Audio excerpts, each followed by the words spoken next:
in Canada. I'm just going to say we're going to record so that if those who want to watch it again, or perhaps we didn't have some people who couldn't join us, we'll be able to share that afterwards. So looking forward to today's presentation. Thank you so much for joining us, Kimberly. All right. Well, thank you for asking me. It means a lot to me. And it isn't, there's not 300 people on this webinar. So, this is not a canned presentation either. So I am happy to take questions. I will try and keep an eye on the chat just to, in between talking, but do feel free to, there is a hand thing that I think we've got somewhere floating around the Zoom. So I'll try and answer questions. Pop them in the chat. We'll definitely get to them at the end. So we've left time. And Christy, can you and Laura just tell me how long do I have? When would you like me to end? Because we could talk legacy all day if we wanted to. So just give me a sense of when you'd like me to stop talking. Yeah, so what we have in our calendar invite, we had it till 1:15. So okay, if you want to give a couple minutes for questions at the end. I will get through before 1 hour, I promise, unless and then get to have people if there's any extra questions. So that'll be the goal. So I am Kimberley Blease. I'm EVP here at Blakely. I've been with the agency 22 years now, and I was 8 years on the client side, on many of your side, 11 years in corporate marketing prior to that. So it just don't add up those numbers. They add up to a big number. So just ignore that part. And the organization I work with works in North America, Canada, and the US. And we do a spectrum of things. We are a full service strategic agency. So we do digital first fundraising marketing. We focus on high value giving, which legacy falls into that camp. We focus a lot on donor experience, and you're going to see some of the research today. And insights drives everything that we do. And hopefully you'll get a sense of that from our discussion today. I'm going to share the latest research. I actually popped in 2 new slides just last night, so that's how new it is. So I want you to feel like you're getting something that hasn't been, round and about. I've written a number of papers on legacy over the last couple of years. We released a big piece of research in January. I've got a QR code to link to that at the end. So if you want to link to the research, it's not all legacy, I know. Whatever, but it's still got legacy embedded in it. So it's the top trends for 2024. But I really want to share the goal today is to share those insights and try to sort of help you understand how they might apply to your program. I mean, that's the goal here, is to think about your own programs when you're looking at the insights. The insights come from another number of places. So first of all, we've got a lot of clients that we run performance metrics for, and we do a lot of legacy benchmarking. So that's an area of focus. We have a lot of affinity work, and I'll explain what affinity surveys are in a second. But we invest, we do a lot of work with clients with the affinity surveys. So we have a lot of donor information rolled up into some of the things you're going to see today. And then we've invested in external research recently with our partner Leger out of Montreal.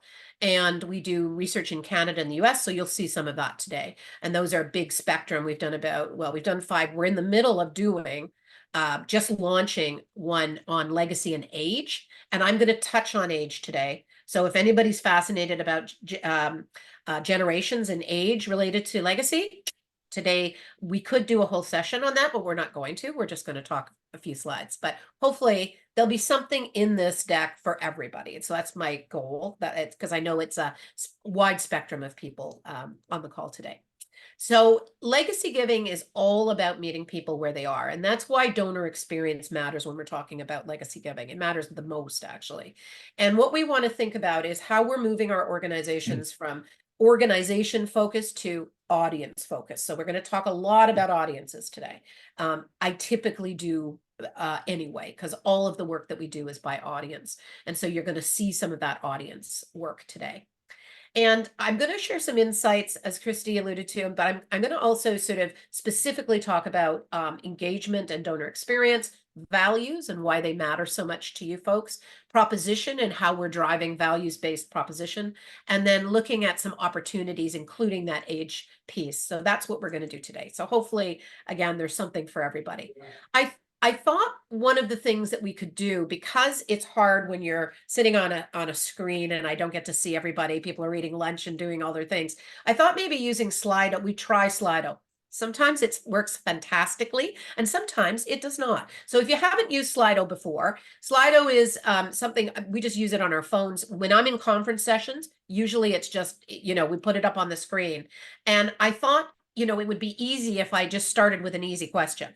So that QR code can be snapped on your phone if you've got your phone in front of you, and you can go directly into, or you can just go to slido.com and put in that number and you'll come up into this this survey. So the first question I have, I'm breaking you in easily, is about what inspires you about legacy giving or plan giving engagement.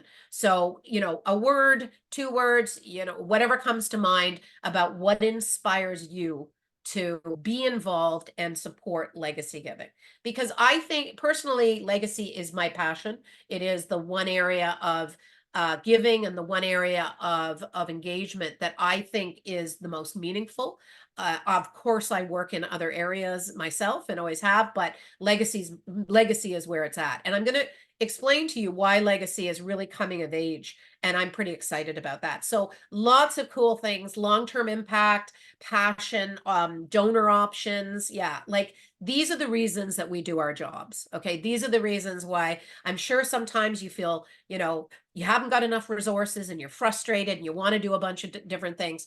No question that something's driving us, and long-term impact is absolutely, for our organizations, one of the biggest things. So thank you. I hope that was relatively easy to do. So let's start talking insights. So I've popped in a few things here because I want to share a few things. So in our affinity work, one of the things that we're always looking at is unidentified legacy interest by sector. And I just thought I'd pop this in because there's a wide group of people on the call today. We've got United Way, we've got cancer, we've got a whole bunch of other things. Now, there's a couple of players not on this list.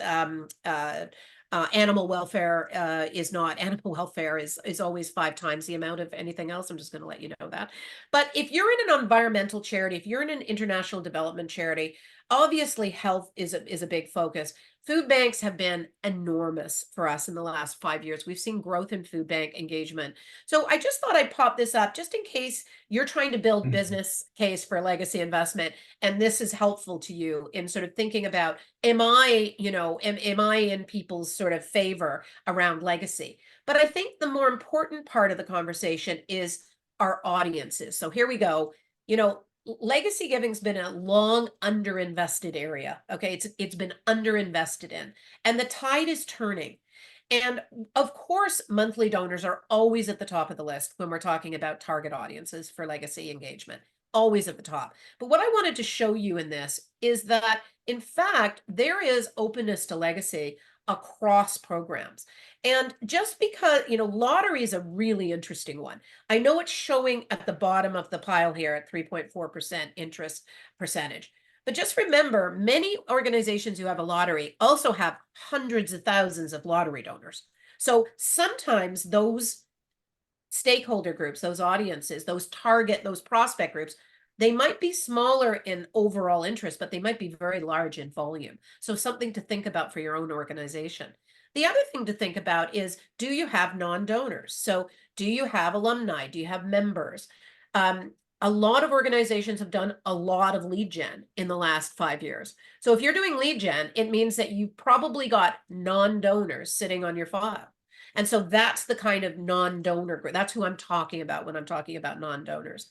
And I think, when we look, we've even looked at COVID donors, because COVID donors have caused, I don't know about your organizations, they've caused lots of angst over the last 2 years, 2.5 years for many organizations we work with, in the sense that thousands and thousands and thousands of people came in during 2020 and 2021 and then did not renew in 2022 and 2023. So it's been causing a lot of focus on lapsed donor engagement.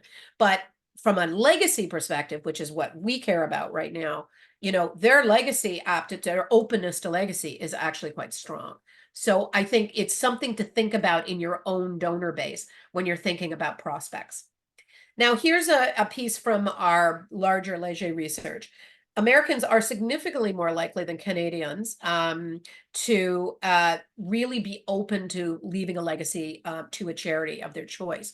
And I think there's a few reasons for that. I think at times there's more a mature market there around legacy. They've been investing in legacy, for a long time. We've done a fair bit of work in the US, particularly around legacy. And, we were doing DITV for legacy, 8 years ago, 9 years ago. Whereas in Canada, that's just starting to take place. So I think the good news is these numbers in Canada keep growing. And I mean, I know Willpower, I know CAGP, and I know a number of other organizations continue to, monitor and look at the openness to legacy. And I think this is why legacy investment is starting to take hold. And it's an exciting time to be a legacy marketer, to be honest. One of the things that we have seen in our affinity work, so this is the survey work we do with clients, donor base by donor base, is that being proud and feeling generous are two extremely important drivers when you're thinking about how do I inspire people to think more about legacy. What we've figured out is there's a number of things that drive openness to legacy in your file. And one of them is when your donors feel proud and generous, in particular, both of those at the same time. So we measure pride and generosity separately. We also measure when they both exist with a client, with a donor. And the openness to legacy goes up. So I often get asked, well, how do I impact somebody's feelings about pride and generosity when they're giving to my organization? What we're talking about is sort of levering that in your communications and, helping donors understand not just the impact they're having, but their personal impact, and creating that pride and generosity in your communication strategy. We also know that being informed, now what we're talking about is a donor who's informed about you, about your charity, okay, not legacy giving, charity, that correlates to legacy interest. So we see higher percentages of people who are open to legacy, either or what we call affectionately hand raisers. Hand raisers are anybody who makes an inquiry, says, yes, I'd like more information, has a conversation, but has not confirmed the expectancy. Okay, so that's that sort of it's past prospect. Prospect to me is somebody I identify as a prospect, but a hand raiser is somebody who's taken an action. Okay, they just haven't told you. So when we look at these files, and we do a lot of looking at files of this, we are looking at what is driving somebody to want to make a connection with you more. And one of the things is being informed. And, I think it sounds so easy when you say it. Of course, my donor needs to be informed about what my mission is and what impact we're having and what we do as a charity. Some donors don't feel informed. I actually have lots of research on this particular informed issue. But it's an interesting thing for us to think about from what are we doing from a day-to-day perspective. And, one of the things that we often do in these sessions or when we're working directly with clients is do a little bit of myth busting. And I don't know if anybody on the call today ever has to bust a myth that comes from either their their senior management or their board, where board says, I think, fill in the blank. One of the things we get is, people will stop giving annually if they commit to a legacy gift. That is the absolute not truth. Okay. So yes, if you have somebody who is placed, who's a civic, a traditionalist, so quite senior now from an age group, a generation perspective, and as the annual giving portfolio steps back, no question about that. But generally speaking, we are not seeing people who make a legacy expectancy, confirm a legacy expectancy, or hand raise, give less annually. In fact, we see them getting stronger. Their lifetime value goes up. Everything goes up when they make that commitment. And think about it. Think about yourself. I don't know how many of you have gifts in your will to a charity, but I can tell you that the two organizations that I have in my will, I'm quite committed to those organizations, and my annual giving has not gone down. And in fact, when we survey on this every year, and every year we, there's little shifts in in percentages, but there are even some people say, I'm going to give more once I make that decision around legacy giving. So again, it's about thinking for yourself in your own organization, what myths exist and how do I bust that? So my question to you is, are you evaluating your performance metrics for legacy yearly, i.e. not just realized revenue, which I get, the fulfilled revenue from the gifts I get, but actually looking at expectancies and hand raisers, looking at source, looking at value, looking at pipeline, looking at how people are finding you and moving through the system. Super fascinating. So if you're not doing, so 40%, 43% of you are, which is fantastic. I just encourage you to do more of it. Because even if it's sort of more manual than it is anything else, which is some of us work in organizations that don't have a lot of resources. It's very important that you always know, fulfilled revenue is something. I mean, I just had this conversation with a religious-based organization that we work with about their legacy program. And I said, unless you've got an inside track, Brother Richard, to actually fulfilling revenue, there isn't actually anything you can do about that. But what you can do is you can inspire people to connect, and you can inspire people to take action. And so that's really why these metrics really matter. And that's fantastic. 46% is very high, and that's amazing. So good on you. So let's talk a little bit about the connection between the donor experience and legacy giving, because I think it's a really, really important conversation. It's an important conversation because if we were together in a room, I would probably just ask for a show of hands on how many people on this call are managing the legacy portfolio and possibly another portfolio. So we know that one of the things that impacts our donors generally getting inspired to give a legacy gift is how their overall experience is with the organization, something that you may not control. So that is the truth. You may have very little control over the donor experience being driven from the other teams. So what we need to understand is that this does matter. Overall donor experience matters. And legacy donors tend to have higher experience satisfaction levels. So if your expectancies aren't rating you very, very high on donor expect and real satisfaction levels, then you need to be sitting back and looking at what experience are they receiving? Because in literally every affinity survey that we do, legacy donors are always high on the spectrum. They rate high on all of the donor needs. They often rate their donor experience as almost 100%. This one, I'm a marketer, so I put it to 100%. It was actually 99.6, just so everybody knows it wasn't 100. But I think the important thing here is that, we understand what our donors need and what they want. And that's why we continually talk about and invest on all about donor needs. And so these 5 donor needs, we actually had one, we switched out one in 2020. And there's a big reason for that. So we started with impact, trust, need, achievement. And the difference between impact and achievement, just so everybody has a bit of a definition, impact is the impact your organization is making on your mission. So it's all the outcomes, all the great work you're driving. Achievement is donor achievement. What does my gift achieve? So that's the difference between the two of them. And I know everybody looks at need and goes, well, of course we need our donors. Do they know that is the question. So that's what that's about. The one that came into 2020 was the values. And I tell you, it's one of the reasons we're doing our spring research on legacy and age-related questions. It's really all about the values connection. And I'm going to talk a little bit more about that because I'm curious about your thoughts on values. But these are the 5 donor needs. And what we do is we often look at how legacy donors are sort of feeling about those. And is there a difference around legacy engagement if those needs exist? That's really that's what we monitor. That's what we measure. And so one of the things we've done is kind of look at, okay, how much interest and openness is there to legacy giving as it aligns to the donor needs? And as you can see, you kind of go up. You start, impact, need, trust, donor achievement, second most important, and aligned values, most important. And by the way, we also look at all 5 donor needs existing in the donor relationship. So that's an important one. But donor achievement and aligned values are the 2 most important things to us in legacy.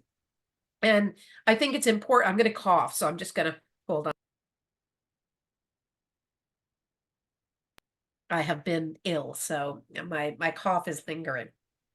So I think donor needs are really, really important when you're thinking about your own programs, because every touch point you do, every communication, email, call, piece of mail, they all impact the donor experience. And as I said before, values and understanding what my donation achieves are the most important. And the reason that they are important, they track high. What's interesting is they're often missing when we look at donor needs. Sorry. So we are always on the lookout when we're looking at KPIs for organizations and we're measuring this kind of stuff. We're always looking for those indications of legacy openness. And we have, because we've done over 40 affinity surveys, we kind of know at this point where legacy opportunities lie up against donor needs. And so I wanted to share that with you because I think it's important to know, as you're thinking about your communications, both on legacy and all the other stuff that all your other teammates are sending, you need to ask yourself, are we actually delivering content and engagement that actually helps build these areas of donor needs? And so I think that's the opportunity for us. The other thing I wanted to talk to you about is favorite charity. So favorite charity is super interesting. And it is exactly as it sounds. When we survey donors and we ask them, is Alberta Cancer your favorite charity? I'm just using you, Christy, because you're first on my screen. Sorry. So, what we're looking for is we're looking to see, is an individual connected to you as an organization or to the cause? There's a delta between those two things very often. And if there's a delta with there, that's an opportunity delta to us. That's an opportunity where somebody cares deeply about social impact, cancer, health, particular diseases, all of the things that they care about, but you might not be their favorite charity in that spectrum. That's a big opportunity for us. And when we look at legacy giving up against favorite charity, it is the biggest driver of an indicator of legacy. So what I mean by that is, if you're my favorite charity, you're the most likely to get my legacy gift. And one of the things that we care about is that, favorite charity really underpins sort of a lot of the prospect work that we do. And so thinking about what's favorite charity really made of? Two things: connection and donor experience. And it's a very powerful KPI. It actually is a KPI that has a ton of indicators, including lifetime value. So how do we influence favorite charity status? There's a lot of times where I can't influence the connection. So cancer happens to be my probably my number one area of focus. I lost my first husband to cancer. He was only 34. Nobody can come along and change my connection to a charity. I am connected by my Brandon and Julia, I got personal you guys' experience. lunches ready. You can start. Oh, I think we've got somebody off mute. I don't think they probably realize they're on mute or off mute. Do you want me to see?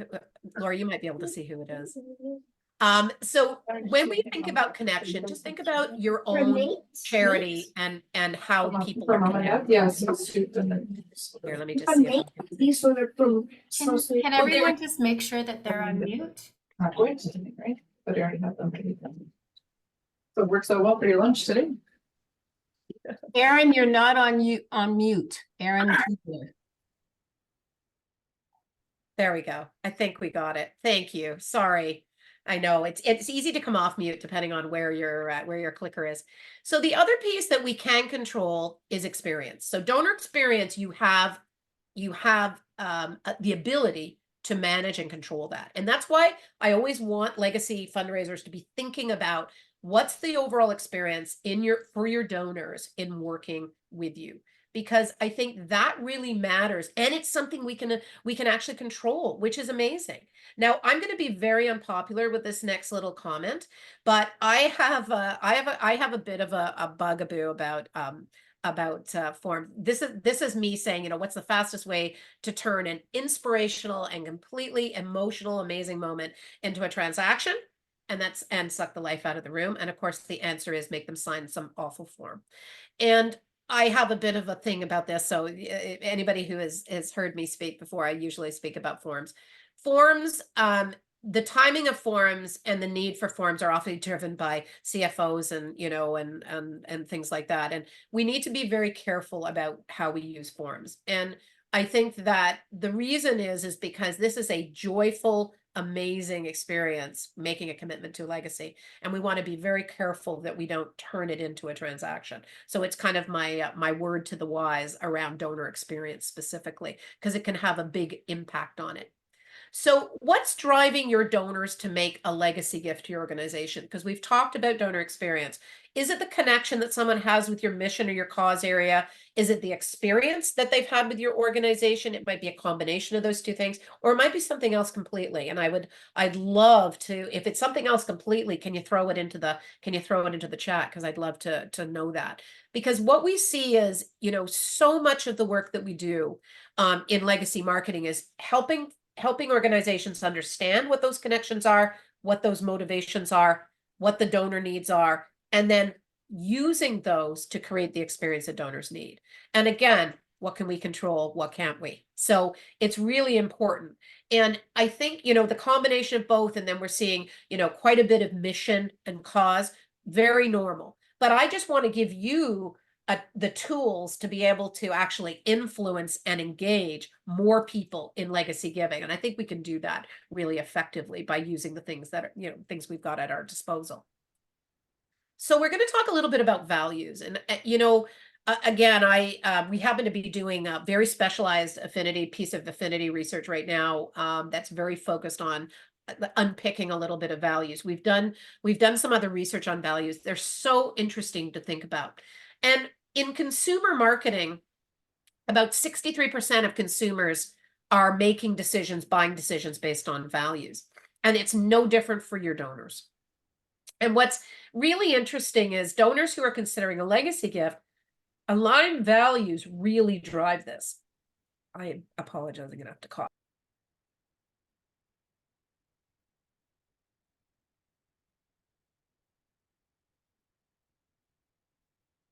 I had such a good handle on this cough right up until this session, so apologies. So I think when we're thinking a lot about aligned values, the reason we want to think about legacy is because I really think that legacy giving is a values proposition just based on its own. But I'm going to show you sort of what's it capable of. There is a question in the chat, by the way, on forms. So I promise to circle back on that. I promise not to forget.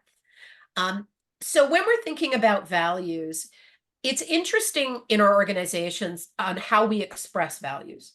And I think that's kind of where the conversation always starts is, you know, it's interesting. More Americans are aware of the values of the charities that they give to than Canadians, but not by a massive margin. And, you know, do donors even know what the values of your organization? I'm not talking about your mission. I'm talking about your actual values. And in our affinity work, in all of the surveying that we do, these massive surveys that we do across North America, it's interesting because values often is the least understood. It's the least connection. And yet for us in legacy, it's the most powerful. And so when we think about legacy and we think about the shared values and beliefs, you know, 2 in 5 donors are personally connected to their favorite charity because of the shared values that they have. Now, these numbers change radically the younger you go. So I'm going to show you a little bit of age data in a few minutes, but I think when we're thinking about values and age, the younger generations of the giving generation. So if you have people in your file, if you're attracting younger donors into your overall program, and they're sitting, you know, between sort of 40 and 60, the younger you go, the more values matter. Okay, so this is an issue that we need to sort of think about for our own organization, but it's also an exciting opportunity from a communications perspective. I mean, we're doing more and more work in the area of, legacy pledges and commitments, expressing how our values are driven through our organization. So my question to you is, are you underpinning values in the engagement of your donors? And that doesn't have to necessarily be legacy, but I'm curious, particularly in legacy, how are you doing that? So are you, and there's lots of ways to do it. As I mentioned, you can just publish, talk about your values in multiple ways across your communications. You can, put them on your website. You can create a legacy pledge that actually, underpins key elements, I guess, of your values. And I guess it really starts with, do donors even know what your organization's values are? Because that's what we're seeing is one of the challenges in the communications process, is that people aren't even sharing really what their values as an organization are. And so it starts there. If you're able to share your values with donors, they're able to make more connections. And this also matters because, when we're talking about marketing and more broad-based marketing, we're talking about connecting with people. I believe, and I think I've got a slide on it. I believe that legacy has the power to connect more people to the organization. And so creating value-added opportunities for donors and including our values in comms, very, very important. Very, very important. And then even, the one-on-one visits, that's an opportunity to underpin those values. And I think that that's really, really priceless when you're able to do that, even if it's only by phone. So I know sometimes we can't see all of our, we can't get to see all of our donors. And through donor and beneficiary stories, perfect. So that is storytelling is an amazing way to underpin values. At the beginning of COVID, we saw a lot of organizations, really focused on how am I treating my staff? What am I doing to care for people? Those are the kinds of things people want to see. And it's the reason that values came so heavily up into 2020 and 2021. And what I wanted to do is just show you how values can drive proposition. So propositions for legacy are very, very important. And, a lot of organizations have an overarching proposition for why give, okay?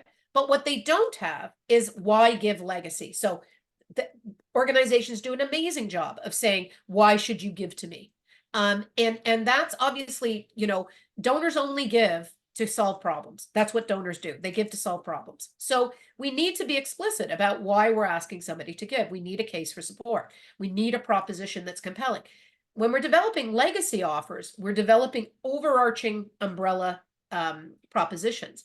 And we're using the very simple, why act, why give a legacy gift, what's the urgency, and why you. And that's one of the most important. Why give a legacy gift to you? Because remember, this is often the biggest gift that a donor will make to your organization. It is a very personal gift. And so understanding what problem I'm solving and why you're the best people to make that, to make that leap of trust with. I mean, I'm assuming I'm not going to be, fulfilling on that gift for a while. So I have to know that you're going to be around and that you're going to be doing the things that I really want you to do and solving the problems I want you to solve. So these are the kinds of things in our communications that we need to underpin. And I thought what I would do as a way of showing you is just show you the amazing work of Stephen Lewis. So Stephen Lewis is an organization that is focused on HIV and AIDS in Africa, the pandemic that is there, and they serve a lot of people. And what SLF does really well, actually, is connect donors to communities and have a really, really big focus on values, the values under which and the audience under which they serve. They are a feminist organization. They are, like equity, anti-discrimination. Like they are very clear. All their values are out in front and center. And they are very explicit about what they stand for.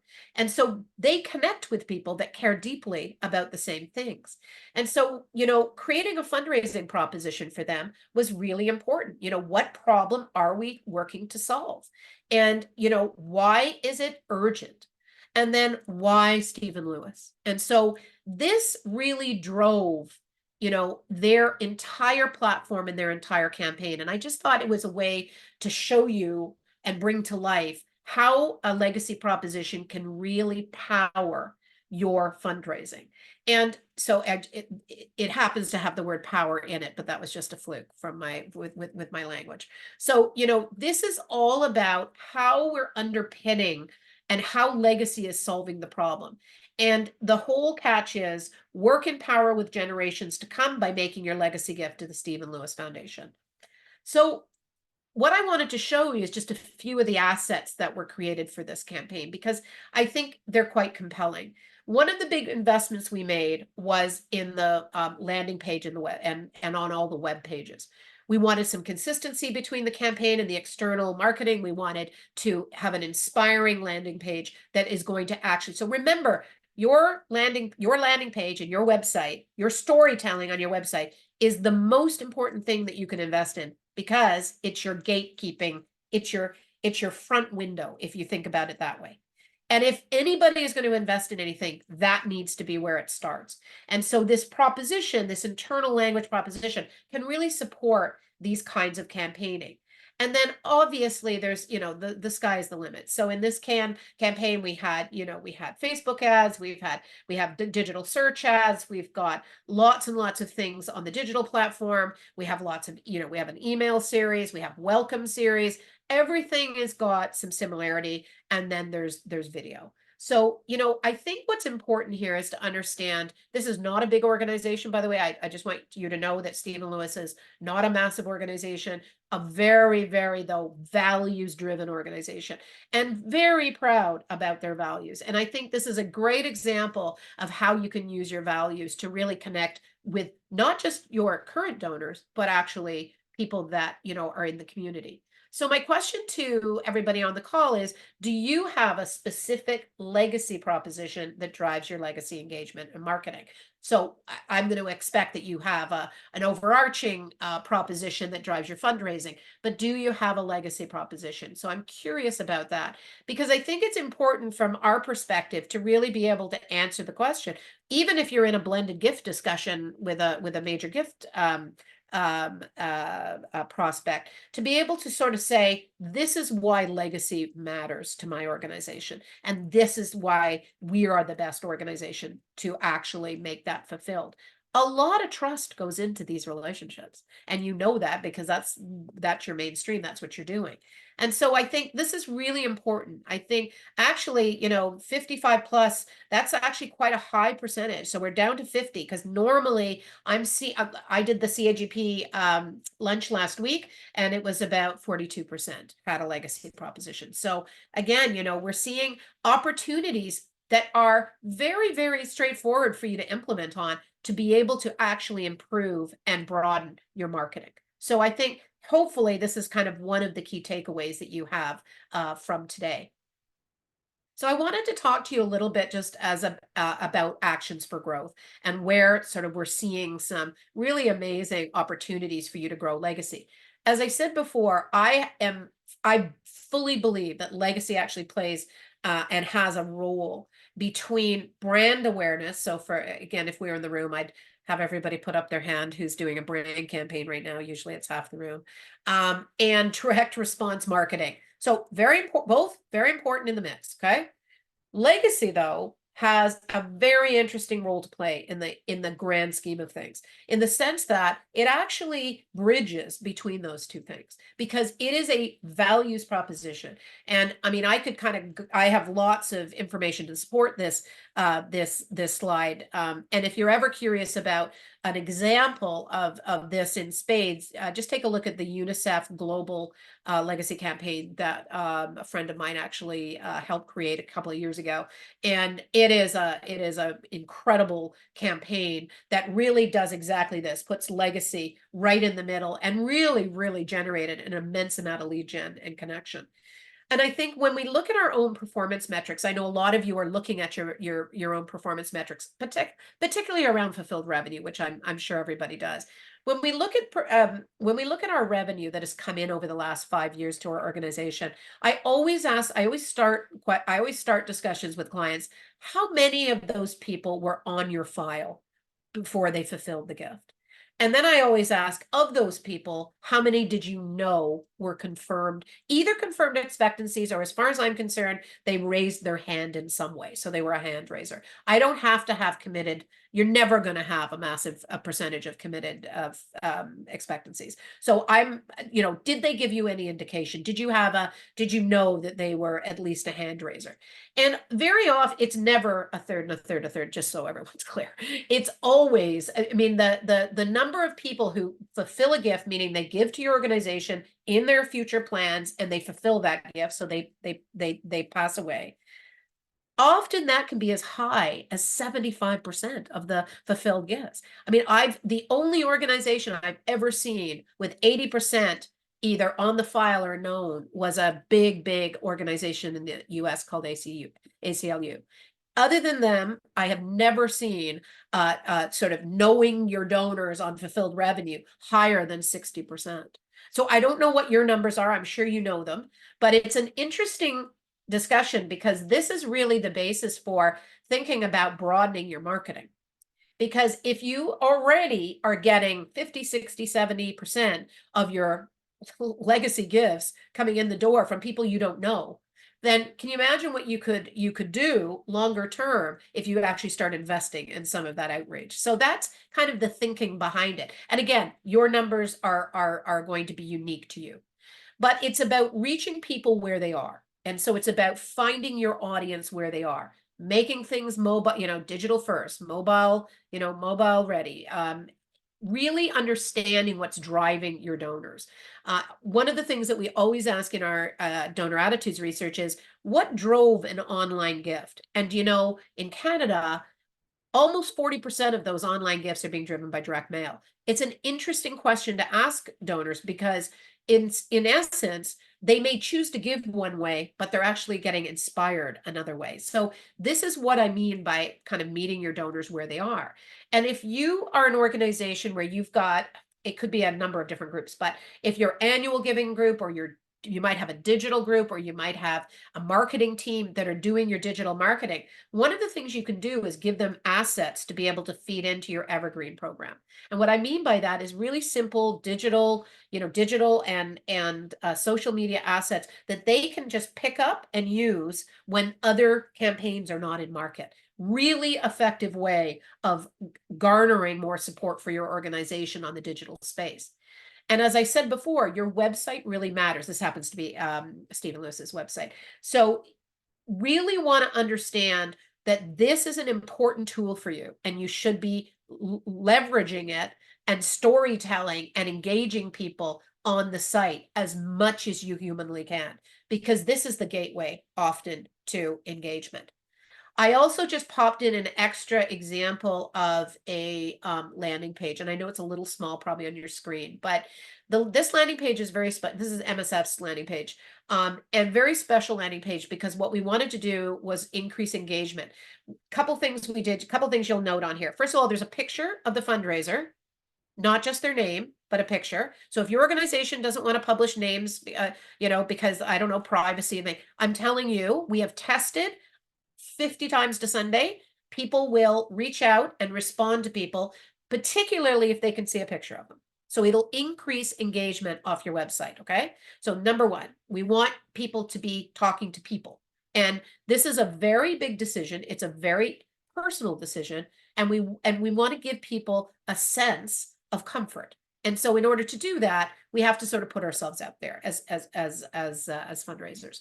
The other thing that's on here is not your traditional, there's these tax calculators. I'm probably saying it wrong, but I'm sure lots of you have seen them. This is actually about an impact calculator. So what we did was we sort of ran numbers from quite small to quite large, and we actually gave individuals who plugged a number in an indication of what kind of impact they could have through MSF on the cause. And so really engaging stuff. And again, lots of storytelling. So I always love to ask this question at this moment. Describe your digital legacy strategy in one word. Be nice. Do not use any swear words on here, please. It's a family webinar. So, but I always get a wide range of words on here. Hopefully, lots of people are sort of like in progress or we're working on it. Passive is such a good one. It's definitely something that you feel like you could probably do more with. I'm just trying to inspire you to take action. I'm trying to inspire you to think a little bit about where the easy things to do are. And I'll tell you, fixing up your website, making it easy for them to communicate with you is number one. And it will reap a lot of rewards. So challenging, I know. So again, I know already you're not likely in control of the website, okay? Very unlikely legacy is leading. I wish it was, believe me, in my dreams, legacy is number one and everything else comes behind, but we know that's not true. But inconsistent, that's a really interesting, really interesting one. And does it fit with branding? So, this is an interesting one. Your brand shouldn't be limiting your ability to fundraise. Your brand should be making it possible and should be making those connections easier. And so really, really interesting. Active's a great word. I mean, if you've got an active website and people are looking for content all the time and people are open to updating and things like that, you are very, very lucky because that is exactly what you want to be able to do. So whoever's got sort of the reins of that digital platform, grab some donuts and make them your friend is going to be my recommendation moving forward. So one of the things that we do a lot of work on is journey development for legacy.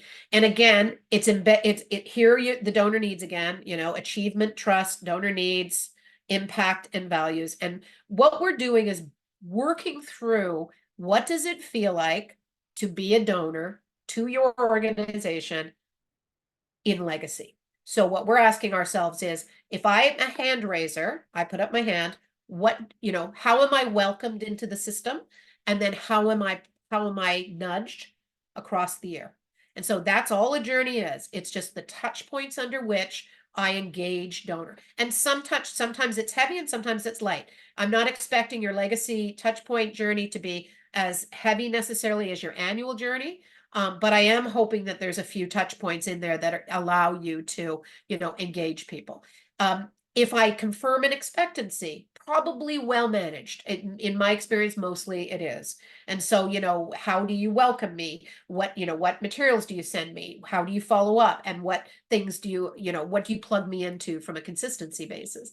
And then sort of the prospect pool, which is kind of a different one and a different basis for that. So all you're trying to do is just make sure you've got it articulated. It doesn't have to be complex. Now, in our case, what we typically do is work through these and make sure that they're always laddering up to what our objectives are and what we're trying to achieve. So in this case, we're looking at building motivation and trust. We're looking at trust and values. We're looking at engagement and impact. And those are the kinds of, it doesn't have to be complex and it needs to be flexible. It can't be in stone. You need these documents to be living documents that allow you to create a roadmap. I really want to encourage you to integrate legacy across your organization. And I, believe me, know how hard this is. Okay. So I have worked at this for, 30 years. So, annual giving and social and digital, maybe even Tribute. If you've got Tribute, if you do, you're very lucky. In the UK, Tribute and legacy plan giving are actually managed together. So again, just thinking a little bit about your colleagues and who's doing what, how can you sort of help talk about legacy across the organization and get buy-in for that? The other thing is I just want to remind you, we sort of started off our discussions about new audiences. So I want you to think a little bit differently, more broadly about those audiences. If all you're doing is focusing on monthly sustainers, monthly donors, I want you to think past that a little bit because there is lots of other opportunities. And in particular, mid-value. So mid-value donors are very special. We have a lot of research. There's a great research paper from last year on mid-value donors. There's two groups of them. They're not all the same. There is core mid-value and there's higher mid-value. Now, your mid-value donors are defined by however your definition is. So mostly in the world we live in, mid-level starts at $1,000 of cumulative giving a year, goes to anywhere 10, 25, somewhere in that. We have one client that is up to 100,000. So mid-level donors are broken into two groups, your core mid-level and your higher value mid-level. And I just want you to think about, they are extremely good prospects for legacy. So we want you to be having conversations with that team. The other group are long lapsed. I mentioned them before. Really, really important. I'm going to cough again, so apologies.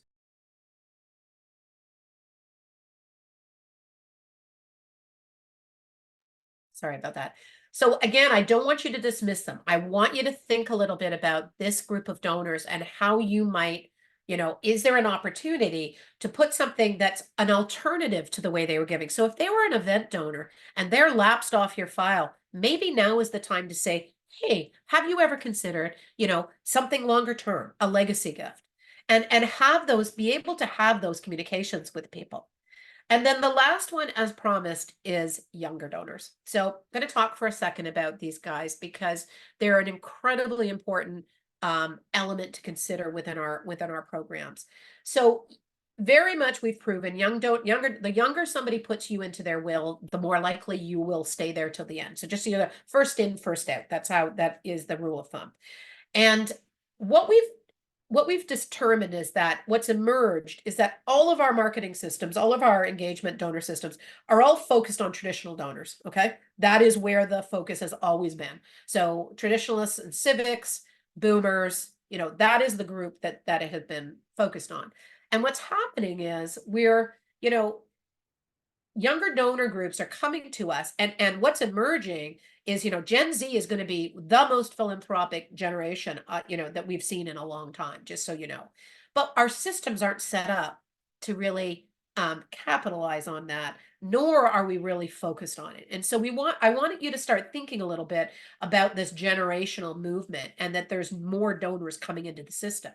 The younger generation are a great opportunity. Now we're seeing some interesting things happening around, openness to hand raising and confirmed expectancies. No, they're not as strong always as that 55 to 74 group. But at the end of the day, they're still, it's growing. Every year we do these studies, they get bigger and bigger and bigger and bigger. Now, remember in 2020 and 2021, during the pandemic, we saw a lot of younger donors coming into our fundraising programs for the first time, some of them giving for the first time, to be honest. So in our pool of donors, we also have younger donors. So we've looked across the spectrum of age, and we've looked at a lot of our client files and realized that anywhere from 6 to 36% increase in younger donors being under 55. So if you're under 55, you're considered younger. So just so you know that. Rachel, my colleague Rachel, and I always fight about this. I'm about to turn 60. This number is going to turn to 60 because I'm at the bottom of the boomers. So this is coming to 60 soon. But if you're still under that 55 category, you're considered young in the donor business. So there you go. I hope that makes your day. So younger donors have great potential for lifetime value. So one of the things that we know is that, indicators of lifetime value potential by age, favorite charity, legacy hand raisers. So people who are open to legacy, people who give mid-value, and people who are extremely proud of the organization they work with, that they're giving to. So these are all indicators of lifetime value opportunities. And again, that younger audience piece is really, really important. Look at pride there. Like if you've got somebody under 55 who's extremely proud of you, what they're doing is they're telling all their friends. That's what they're doing. They're talking about you as a part of their personal brand and their personal, and that's what they care about. The younger the donor, the more likely they are choosing the charity based on values and personal brand. So you've got to keep that in mind. And again, it's one of the reasons why we're doing so much work on age, because we think there's some challenges in our fundraising programs that are kind of limiting around engaging these folks. And, the younger Gen X's, they're 44% more likely than the average to consider leaving a gift in their will. So if again, this is about sort of helping you think a little bit differently about your donor opportunities, but also you're building capacity. And the question I always get asked is, when's the right time to really be considering younger audiences? And that is an important question, because in our affinity programs, we really see different things happening in those age groups. We have one client where 50 people who were 55 and over they were completely motivated by something different. They wanted different content. They had different needs in the donor journey than people under 55. And the organization was really not set up to deliver on those two people. So those two donor groups. So we really had to sort of say, what's the plan? What's the 5-year plan to be able to collect information, collect data, act on it, and deliver content that's relevant. And so it's just an ability, there's no sense in sticking our heads in the sand. We have to sort of determine, when are we going to make the shift, and when are we going to start actually investing in and meeting the needs of these new donor segments. And so that's really just the sort of the tip of the iceberg when it comes to age. But I think from a legacy perspective, it's really an important conversation. So my question back to you is, are you thinking about younger donor audiences in your legacy strategies? Are you working towards engaging younger donor audiences? Obviously, I'm thrilled when I see yes, because, and just starting, I think it's really important. It doesn't mean your whole system's going to change. You're talking about major change management here. Okay, so major change management. Even data collection is major change management. I can tell you, we're working with Canadian Cancer on a very large change management project right now around data collection. I mean, these are big issues. They're not easy to tackle, but we just can't ignore them. And I think that's all we want to sort of start the conversation on. So I'm thrilled that 63% yes and 38 are just starting. I'm curious about how you're engaging younger audiences. So are you doing targeted propositions to meet their sort of motivations? Are you relevant content? Relevant content matters to these people. Are you looking at channel mix, which is an easy way to sort of start this conversation? Maybe all of the above, maybe none of the above, and something else, which fair that. So, I think it's really interesting to think about this from a legacy perspective. You often, have control. Maybe not as many resources as you want, maybe not as much budget, maybe not as many people, but you have control about how you sort of engage your audiences. And so the good news is, thinking a little bit about this and thinking about, boy, generational wealth,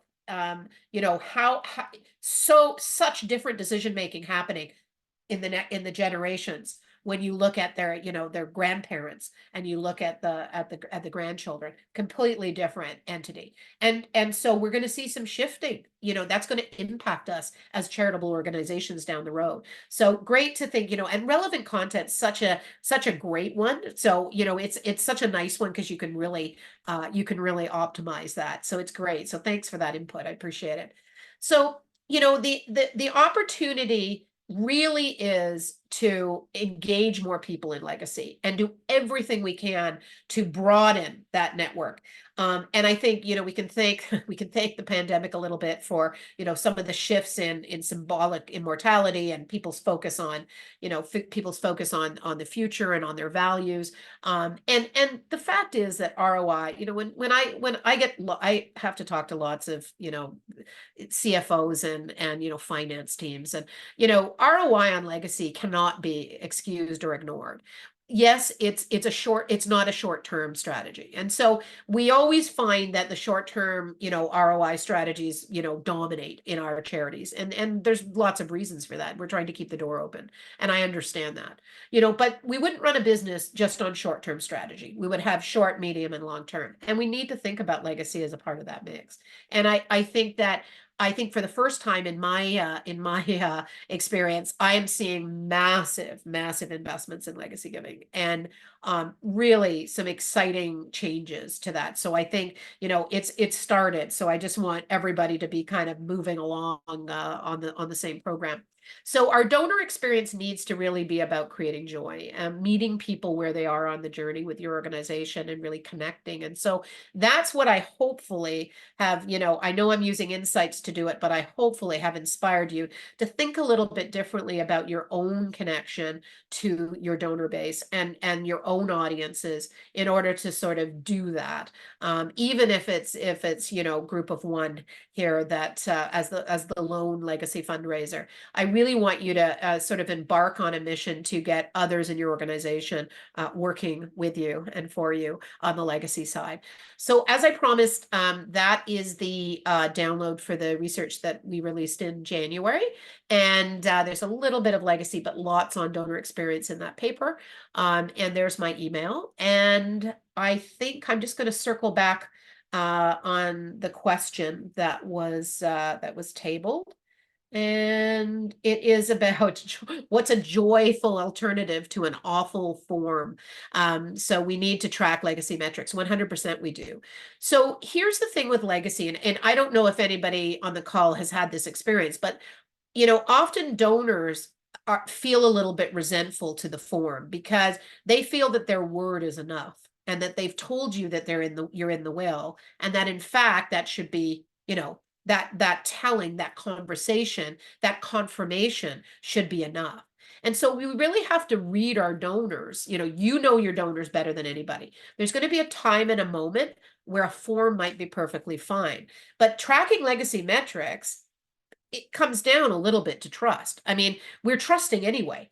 You can have a form signed all day long. I mean, Richard Radcliffe out of the UK will tell you, most of those forms aren't worth anything. I mean, people can change their minds left, right, and center if they're not stewarded, engaged, and we don't stay relevant in that donor's life. Yes, occasionally they forget about us and we just stay in, but we don't want to risk that. We want to be relevant in our donor's life. And so, no one wants to track legacy metrics more than me. What I just don't want to do is put donors off in the case of when, that we're putting that form in front of them too early in the relationship and in a moment where it should be about the joy of making that decision and that connection. So I don't know if it's about an alternative. I think it's about tracking metrics in a way that is it's got some trust built into the system, if that makes any sense to you. But and again, I think it's just about timing, and I think it's really about the investment we make as fundraisers, as marketers, to invest in that and make that connection. And yeah, so invitations to the society, or the making sure people feel like they're in the right place and that they have, that their recognition and their system, all of those things, there's always moments to, nudge, and there's always moments to connect and to confirm. And so I think it's about being a little bit more open to the experience rather than the forms that dictate that. So I appreciate actually that input. That's great. Are there any other burning questions that we can answer? And always happy to have follow-up conversations if anybody has any questions. Kimberly, I had written one down. This has been amazing. Thank you so much for everything. I know on the one slide where you kind of showed donor interest, you brought that one back up as to which donor groups might be your audience.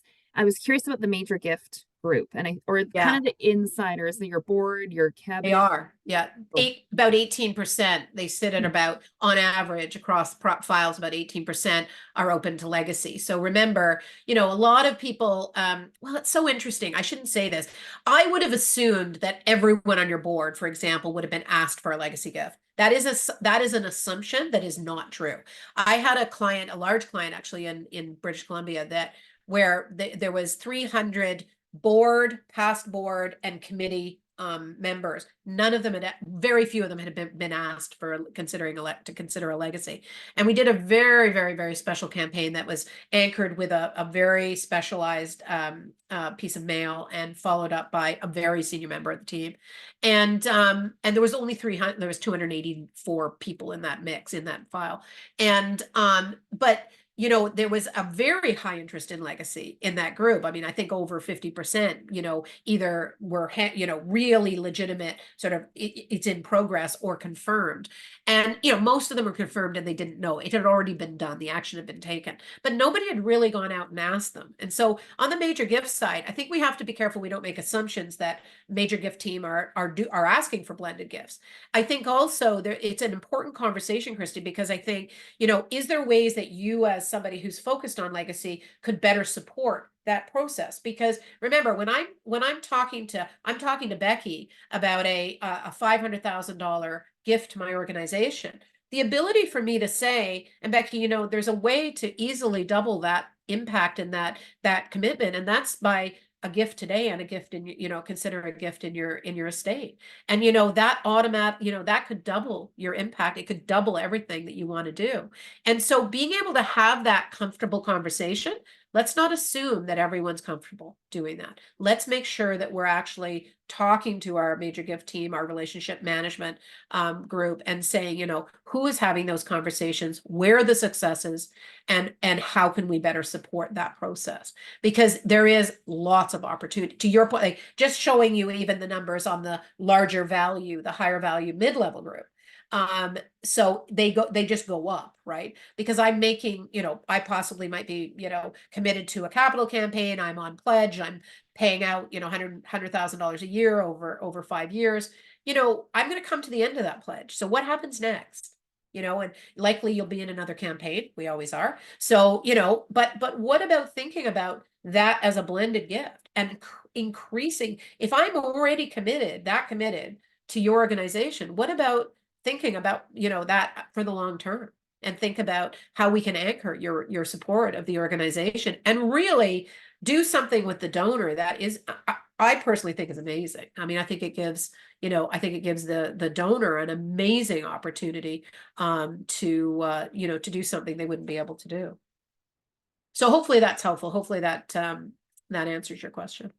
Yeah, absolutely. It's interesting because it's been so heavy on direct mail is your donor and direct mail is your donor. Yeah. But I love that you're showing it's really a spectrum. It's all donors have this opportunity and they're showing Yeah. different. Yeah, 100%. Yeah, 100%. Very And I think there's, you know, we as fundraisers, sometimes it's about what's easy. Like you know, we only have so many resources and hours in the day. So, you know, I think it's you know, we've got to pick and choose. So I get that. So Yeah, absolutely. Well, this has been amazing. Thank you so much, Kimberly. I know you left your contact information, so if people do have questions, I know we're over time and we've lost quite a few of us already, but sorry about that. no, that's all right. I really, really appreciate the insights. And yeah, thank you so very much. I have learned a lot. I wrote a lot of notes. I'm looking forward to going Well, back. thank you for having me. Thanks so much for asking me today. And I will, I'll save this deck and pop it over. Oh, wonderful. Thank you so much, Kimberly. Thank you. Take care. Thank you so much. Thanks everybody for coming. Bye. Bye-bye.